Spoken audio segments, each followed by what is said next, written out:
My mom, Allison Ramsey, runs an adult store one day. I'm so tired that I doze off inside, only to end up accidentally trapped in one of those pleasure beds when Mr. Palmer from next door walks in. He mistakes me for the store's latest doll and proceeds to pull down my hot pants. Chapter: I'm going out to pick up some goods. Can you help watch the shop for a bit? The faint sound of Mom's voice reached my ears, and I mumbled a few vague responses before sinking into a deep sleep. I had no idea how long I had been asleep, but when I woke up, I felt that something was off. I was lying face down on the bed, my hands secured with something soft and rubbery, and the bed itself was folded into an unusual position that closely conformed to the curves of my body. I could clearly feel that my buttocks were raised high, and my legs had been spread apart. I didn't need to look to know it was a deeply embarrassing position. The space before me was dim, as though my head was covered by a nearby curtain. What was going on? A wave of panic set in. I struggled with all my strength against the restraints binding my hands, only to realize I couldn't break free at all. It finally dawned on me that my family ran an adult store, and this must be the new pleasure bed we'd recently ordered. The bed was equipped with mechanisms that could only be unlocked through external settings once triggered. I had been completely exhausted earlier, so I'd just crashed on a random bed in the storeroom without even noticing it was the latest model of pleasure bed. I would usually sleep on my stomach and move around in my sleep, so I must have accidentally triggered the mechanism while dozing off, and now the single bed had locked my hands in place. The bed split into two below my waist, lifting my lower abdomen and hips and leaving my buttocks raised high. It was as if I was positioned for, what was I supposed to do now? I shouted a couple of times, but there was no response.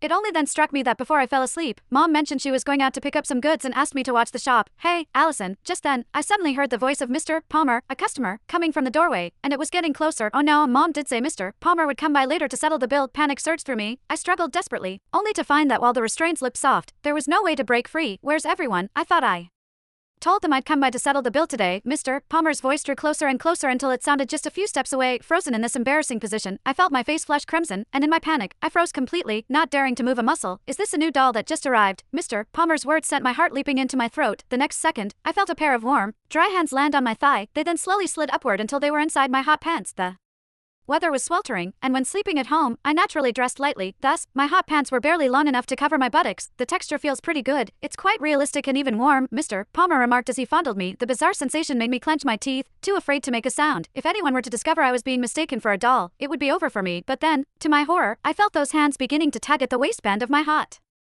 pants. Chapter: hot pants were naturally very short, and for comfort while sleeping, I hadn't even fastened the waistband. In fact, they could practically be slipped off with just a gentle tug. I didn't expect it to feel so real. This new batch of dolls really is something else, Mr. Palmer said excitedly. He seemed to be leaning right over me from behind, and I could distinctly feel the warmth of his breath as he exhaled and spoke. My heart raced with a mix of panic and anger.